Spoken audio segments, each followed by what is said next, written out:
Hi, everybody. My name is Matt Shed, and this is Accessibility Now, a podcast about disability rights in Georgia. And I am here with Ester DuRante, who is the Assistant Director of the Statewide Independent Living Council in Georgia. And so she has kind of an overview of all the stuff that's going on related to the Statewide Independent Living Council and has been collaborating with folks in lots of areas. So it's so great to have you, Esther.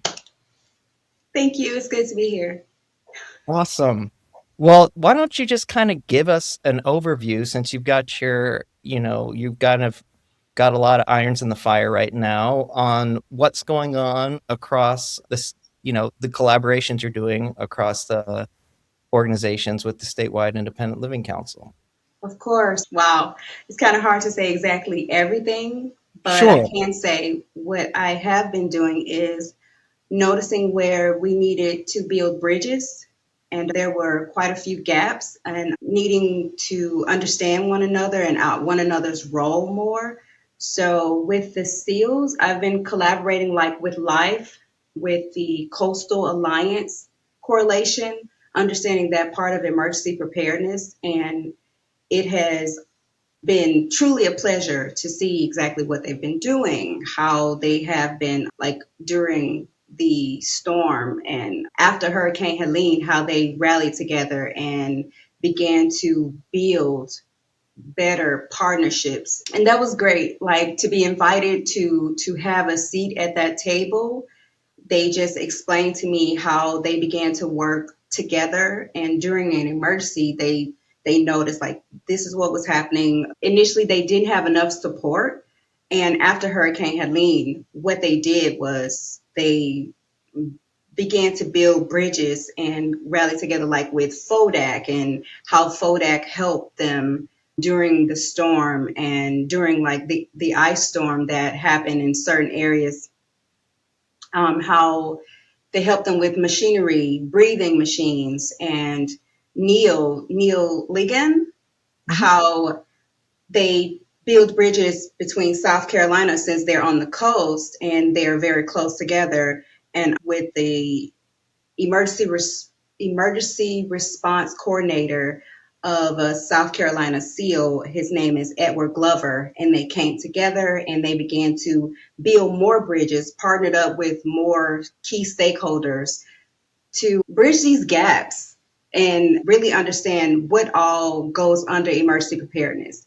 So after that, I went to emergency preparedness symposium where I listened to how they were being taught from the paramedics, how they learned what to do, and just I wanted to get an understanding, is there a space for individuals with disability? And this was being taught federally. However, I'm there, and it's in, and I learned that yes, it's implied, and but it's not necessarily stated anything about individuals with disability. And knowing that we need a seat at those tables, and also understanding from what I gather is it takes from 1996 to 2019 the instructional tools was updated from 1996 to 2019. That's a long time. And Mhm. life has changed so much. So I can see that all the partners are moving everything in the 21st century. We have to understanding that we have to do away with the 1900s because it's causing more gaps than necessary, and just constantly building those bridges, especially like, excuse me, and also understanding how we all need each other, and just being able to be patient and understanding across the board, knowing that none of us know everything and we're here to learn from one another. That's has been the greatest tool, is knowing that hey, I'm here to learn from you, and as well as in hopes that you're learning from me also. Connecting between the transportation, the emergency response as it pertains to transportation, which includes everything, which, well, not everything, but it includes like traveling different countries. So I joined the Emergency Preparedness. It's national organization. That is, it's amazing like what's being done and how we're understanding like the flights, the railroads, and like all aspects during an emergency, the transportation part. If it's allowed, like are the individuals or companies that's getting the contracts, are they hiring people that are safe for individuals with disability? And that's a factor. So, big picture, what are kind of some of the things that people overlook when it comes to emergency preparedness for people with disabilities? Oh, Like, great question. what are some things that we need to keep in mind that we need to make sure are in place? That's a good question. I think one main factor of that's overlooked is communication isn't linear.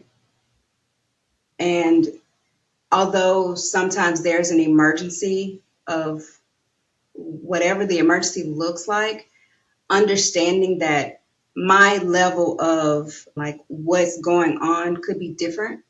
And that's wow, it's multiple layers to that. So one, communication isn't linear. We really need to incorporate sign language for individuals with that are deaf. And it's important. And also for individuals that are autistic, sometimes they use sign language, and our demeanor, our body language, our facial expressions, that all plays a huge part in communication. And sometimes we don't realize what we're expressing. It could put some in a state of panic, and which causes different things, and allowing those who are living the disability to be a part of the planning process, to and honestly be heard, because it's one thing to be at the table, but if you're just at the table and your experience, it goes unnoticed or it's demeaned, then what's the point? Mm-hmm. We really have to connect those, build those bridges of connectivity and understand, like, because I've heard some things, it's like, well, I've experienced that. It's like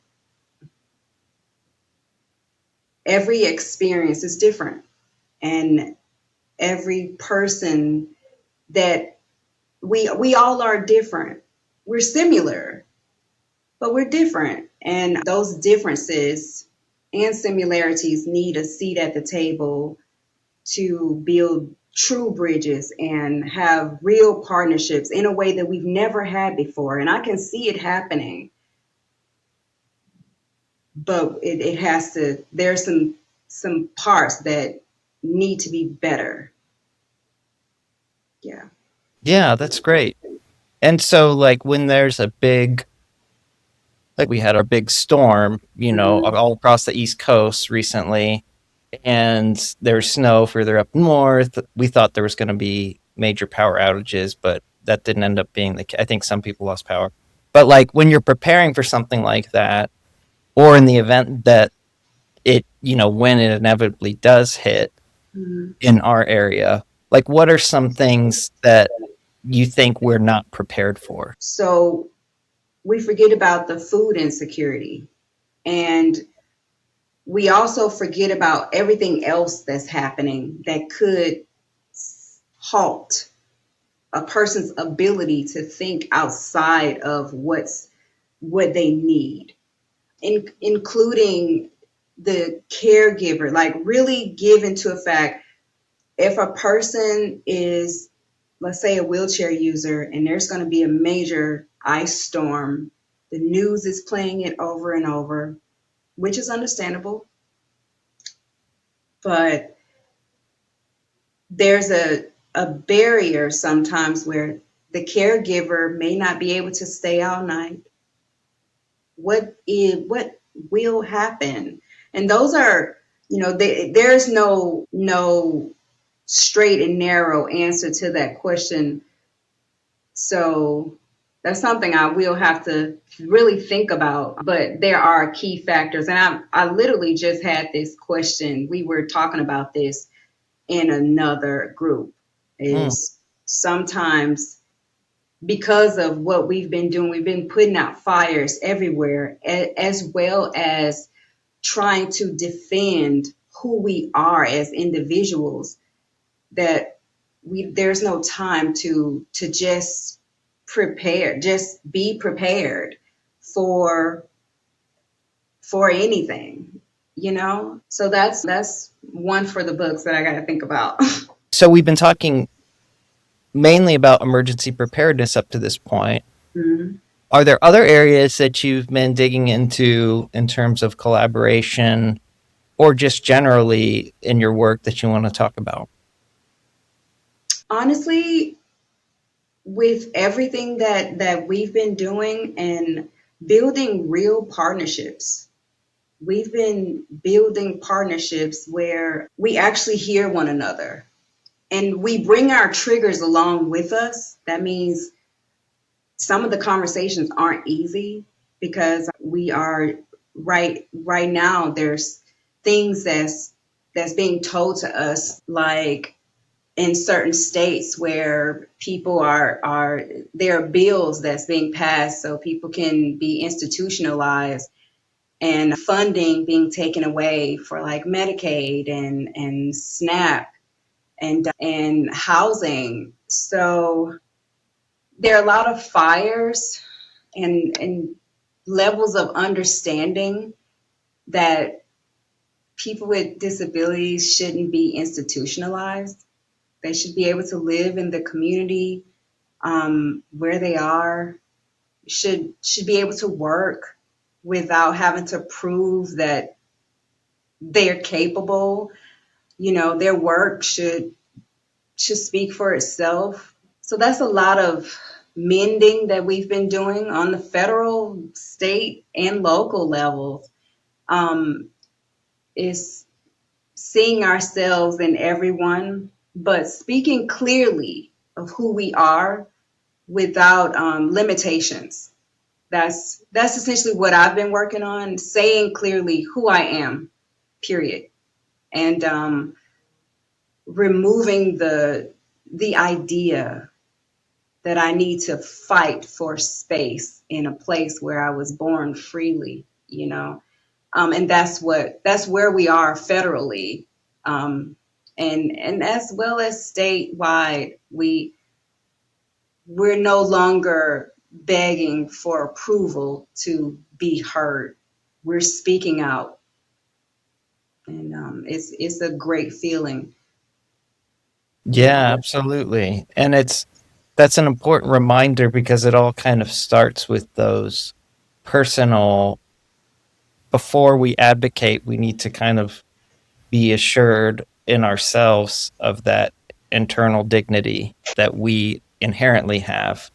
And I've been doing a lot of interviews with the folks at Nickel that were part of, well, no longer with them, but that were part of the pioneers of that organization, and just the sense of empowerment they felt trying to speak up and like, no, we're already here. We have this space. You know, even if you don't recognize it, we we have these rights. And I think that personal element is just so important to give ourselves the power to speak up, even when other people aren't recognizing it, which I think is a big challenge right now in this moment. Would you agree with that?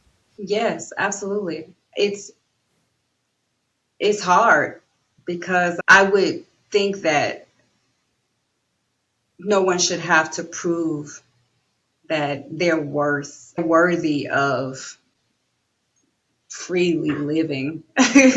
Right. But the challenge is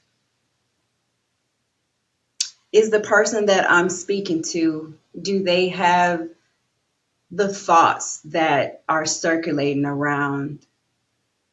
That's for me. But also, if they do, is that is that my problem or theirs? And remembering that can also be hard. Um, my first year here, I learned that advocacy isn't about going and giving someone what they need. It's about giving them the option and then allowing them to choose. And I can see where a lot of us, including myself, have forgotten that we have the right to choose. And choosing means that it's in my hands, Mm, that I have the power to choose, and regardless of what anyone says, it's my decision. But I also can see sometimes with where we are in the disability community, sometimes other people have to choose for you, and is it in your best interest? And I we have to always give that into account. And that's, I think for me, that's the hard part, is for those that may not be able to, are the choices that are being chosen for them in their best interest. And yeah. absolutely. Yeah. And I guess that ties into kind of where we started earlier on in the conversation, making sure those networks of communication are open and Mhm. collaboration is at the key so that we aren't, as much as possible, we aren't making decisions on behalf of other people in terms of what they need. We're giving them the voice to state Mhm. what they need. And so we can help support that in whatever way we can, like kind of self-determination. And then for those that can't speak up for themselves, making sure we talk to people close to them. Yes. We Yeah. Like I was saying about the healthcare. I've been in those spaces where we are saying something and we're not being heard. But I'm going to use an example like the CPAP machine being used on my friend, and she's saying like, I can't physically put this up to my face, Mm, like, and I'm saying, okay, she can't do it, so it's like, well, just take it and put it on at night, and then just leave her. We can't remove it if we leave it on her at night, but giving us the space to be heard. Um, and then just basically what they did was left the tool, and we're looking at each other like they didn't hear anything we said. But thankfully, someone else came in and explained to us what to do. We we were heard, and you can tell that our experience was valued. And I think sometimes in these spaces we forget to value other people's experience because we feel we know based on our experience. Like, oh, well, I know it. It's like, well, you may know it for you. And I appreciate that. But for me, it works this way. Or I need it to work this way. So my nervous system can be where I need it to be.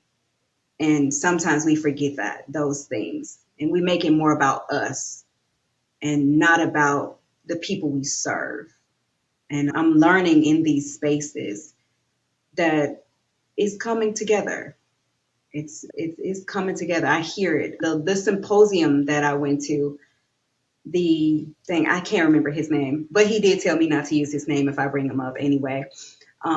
He worked for the federal Department of Health, and he said, remember to listen as well, like listen as like to the people around you, what they're telling you to do. I know it's an emergency, but also you can say what you're doing out loud so you can help ease the discomfort that the other person is feeling. I'm like, That's great. It would have been so great for me in a few of my personal emergencies to just feel like I'm not a cadaver, like I'm a human, and I am going through a state of emergency, and I'm terrified. So I can see that a lot, and that's what we're working on is using our life experiences. That's essentially what it's about, right? Mm-hmm. So that's what I've been doing. Using when I fell down the stairs and broke my baby's leg, how scared I was and the things that I had to do, and knowing that I have this 7 month old that I just fell down the stairs. I'm hurt, she's hurt, and then I have a 6 year old.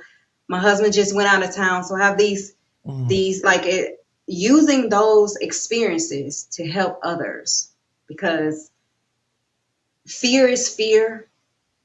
It's we all feel fear. We all feel these emotions. What do we do with it? And that's what I use to help others not experience what I've experienced. And if they do experience it, how to handle it. But also, what I'm learning that, my background is behavior analysis, right? What I am learning is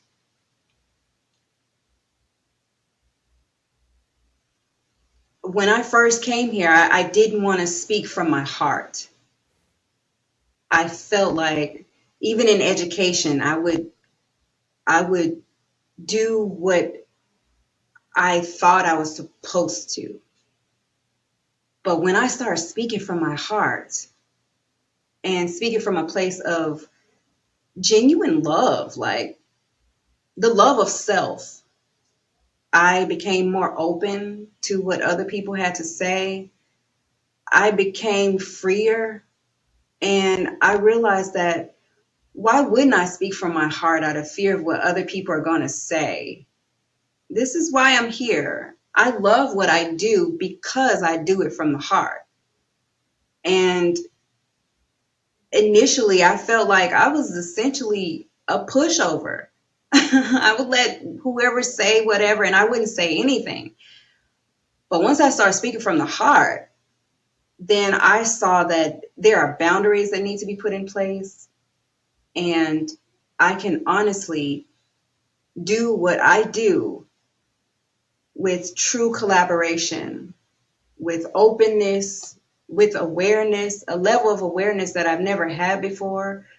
And I'm open to other people's perspectives and experiences with love. Like, I understand. Whether we agree or not, I understand. It's like, oh, okay, I get it. Because self awareness is everything. It's love. It's the greatest thing you can ever have for yourself. It's lonely sometimes, but it's so beautiful. Yeah, there I am going into the light. Don't go No, into the light. it's beautiful, and it's a great space to end on, I think. And Yeah. well, courage to speak about what's going on with us, and then curiosity, to Yes. try to understand what's going on with the other person. So I love that. Thank you so much, Esther, for your time and for sharing what you've been working on. It's always a pleasure connecting with you.